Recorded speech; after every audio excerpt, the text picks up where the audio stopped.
For eons, the Galactic Consortium for Interspecies Behavioral Analysis had been the silent architect of galactic peace, or at least galactic understanding.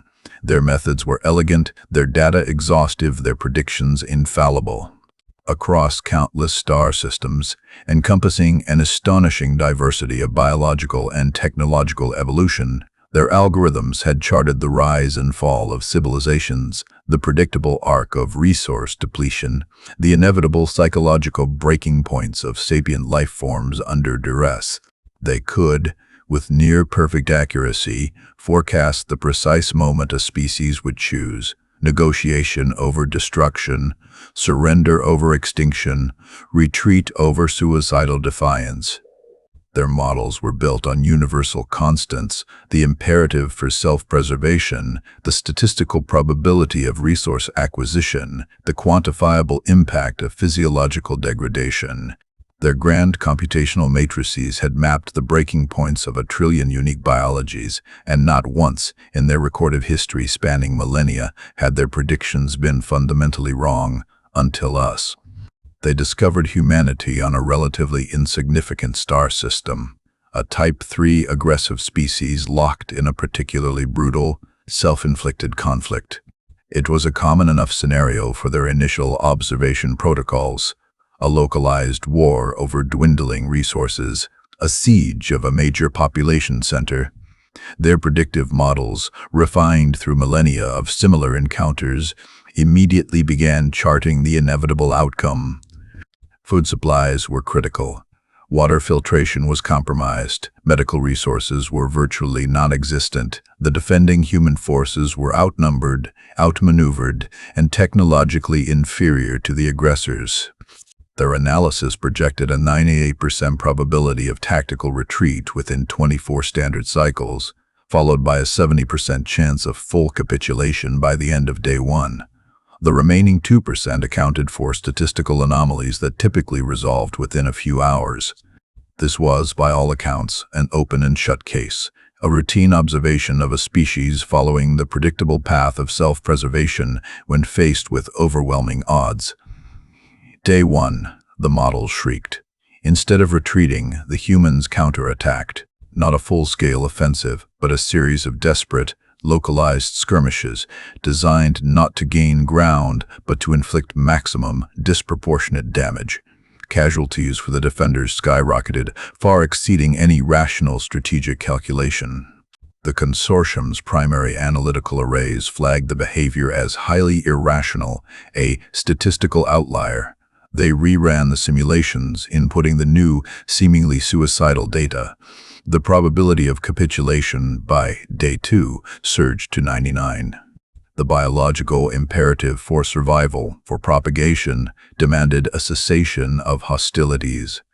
Their internal psychological profiles for the human species indicated a strong aversion to pain and death, a primal fear common to all advanced biologies. Yet the humans pressed on. Day 2, the situation worsened dramatically. Food stores were entirely depleted. Water was rationed to a few drops per individual. Injuries, when untended, festering. The enemy forces, though suffering losses, maintained their overwhelming numerical and technological advantage. The consortium's models now screamed with absolute certainty, 100% probability of collapse. No sentient species, according to their vast database, could sustain such losses, such deprivation, without breaking. The physiological indicators of stress, pain, and starvation were off the charts. Yet the humans, gaunt and bleeding, fortified their positions with improvised materials, singing discordant, defiant songs into the comms channels. The analytical arrays began to flicker, showing processing errors where none should exist. Day 3, this was the threshold, the point of no return, the off switch as it was clinically known for all other species. Beyond this point, logic dictated immediate, unconditional surrender or total annihilation. There was no strategic advantage, no long-term gain, no biological imperative left to justify continued resistance.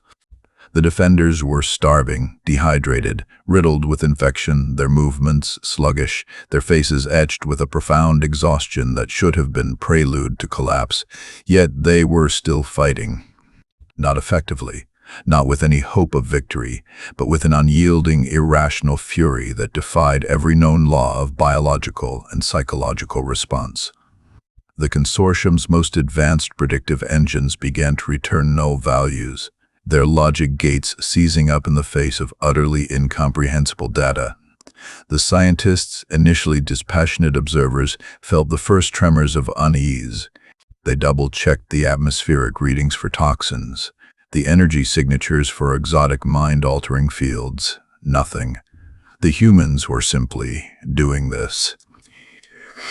They witnessed a human, with a grievous wound to their side, sharing the last few drops of water with a comrade, then picking up a makeshift weapon and limping back to a barricade. They watched as another, clearly suffering from extreme malnutrition, ignored a direct order to retreat and launched a single, desperate, uncoordinated charge into enemy lines, knowing it was suicide, yet doing it anyway. The consortium's core tenets, the very foundations of their understanding of sapient life, were being systematically dismantled by a species that simply refused to follow the rules. Their models, designed to predict the breaking point, instead encountered an infinite wall. There was no surrender. There was no retreat. There was no off switch. The clinical detachment began to crack, replaced by a profound, unsettling bewilderment. Their vast, perfect database had no category for this. Anomalous was too mild, aberrant, too simplistic. This wasn't a statistical blip. It was a fundamental defiance of the universal constant of self-preservation. It was, they began to realize, something entirely new. And as the days bled into weeks, and the humans, against all odds, continued to exist, continued to resist, a chilling realization began to dawn on the consortium. If their models couldn't predict the breaking point, then they couldn't predict anything at all. And what do you do with a species whose behavior cannot be predicted, cannot be contained, cannot be understood?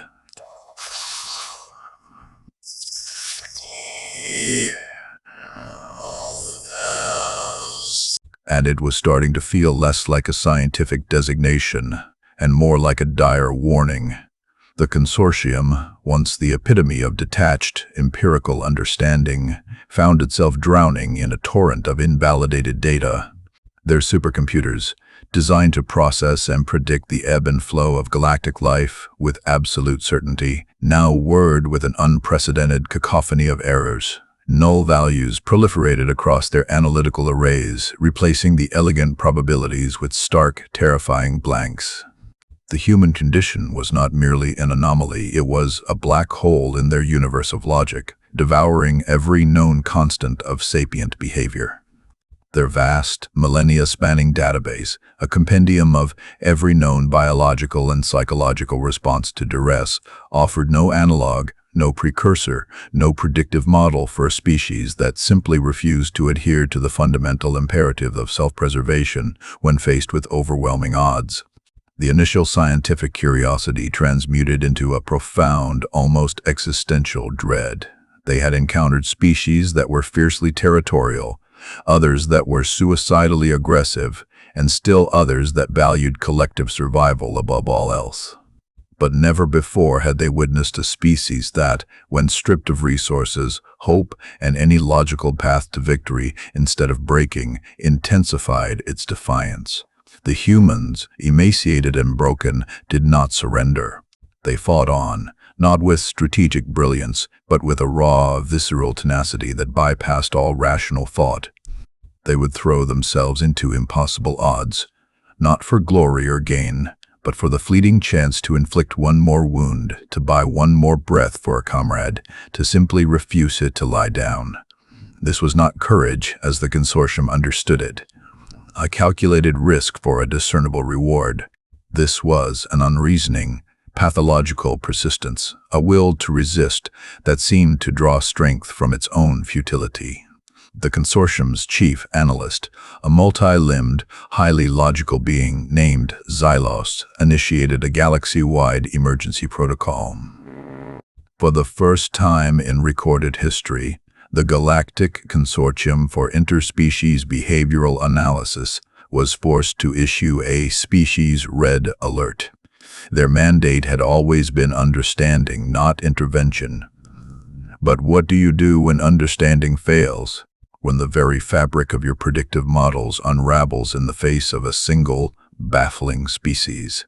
The human condition was reclassified, not as a behavioral anomaly, but as a galactic variable of unknown magnitude. The scientific community within the consortium fractured. Some argued for continued observation, believing that eventually the humans must break, that their behavior was merely an extended, elaborate statistical blip. Others, however, began to whisper of a more terrifying truth. What if they didn't? What if this irrational persistence was their fundamental state? What if it wasn't a temporary madness, but their default setting? The implications were catastrophic. If a species could not be predicted, it could not be contained. If it could not be contained, it could not be understood. And if it could not be understood, it represented an existential threat to the delicate balance of galactic peace maintained by the consortium's predictive supremacy. Military leaders across the galaxy, initially dismissive of the consortium's increasingly frantic reports, began to take notice. Their own tactical simulations, when fed the human behavioral data, began to crash. Conventional warfare doctrine, predicated on the predictable psychological breaking points of an enemy, proved useless. How do you plan for an enemy that has no off switch? How do you negotiate with a species that values defiance over survival?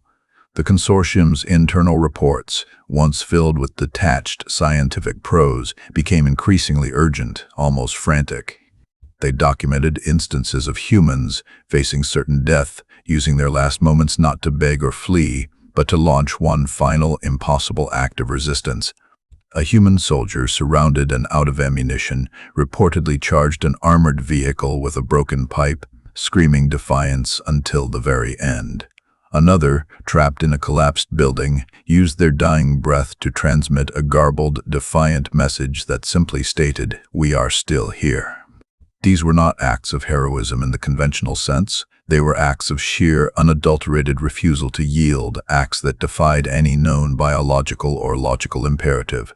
It was as if their very existence was a protest against the natural order, a scream of number into the void.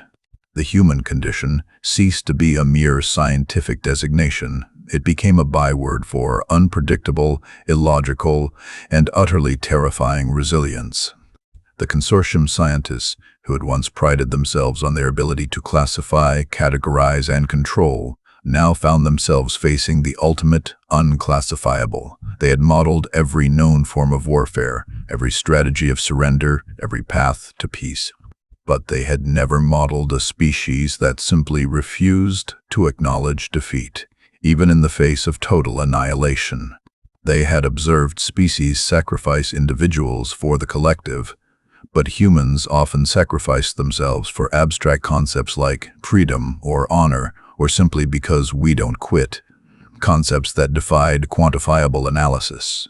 The galaxy's great powers, once confident in their vast fleets and superior technology, began to reevaluate their entire strategic posture. Defense perimeters were strengthened, not against specific attack vectors, but against the unpredictability of the human condition. Psychological warfare units, previously focused on exploiting known fears and weaknesses, now found themselves developing countermeasures against a species that seemed to draw strength from despair, and whose most potent weapon appeared to be an irrational, unyielding refusal to break. Treaties were drafted with new clauses, acknowledging the potential for a species that might not adhere to standard conventions of surrender. The very notion of acceptable losses became meaningless when applied to humans, for whom every loss seemed to fuel an even greater, more illogical determination. The consortium's final, chilling report was circulated to every major galactic power. It concluded not with a prediction, but with a warning. The human condition is not a state of being, but a process of perpetual defiance. It is the ability to adapt, not through evolution or rational strategy, but through sheer unyielding will. It is the refusal to accept any outcome that has not been earned through struggle, even if that struggle is futile. It is a biological anomaly, a statistical impossibility, and a strategic nightmare. It cannot be modeled. It cannot be contained. It cannot be defeated by conventional means because its most potent weapon is its own irrationality. Prepare for it. For when faced with the human condition, all logic fails, all predictions crumble, and all that remains is the terrifying realization that some species, against all odds, simply refuse to die, not because they can win, but because they will not lose.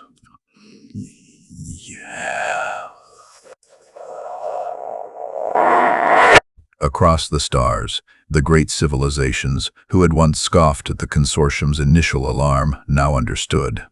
They began to dismantle their old assumptions, their old strategies, their old certainties. They began to prepare, not for war as they knew it, but for something far more unsettling. They prepared for the unpredictable, the unyielding, the irrational.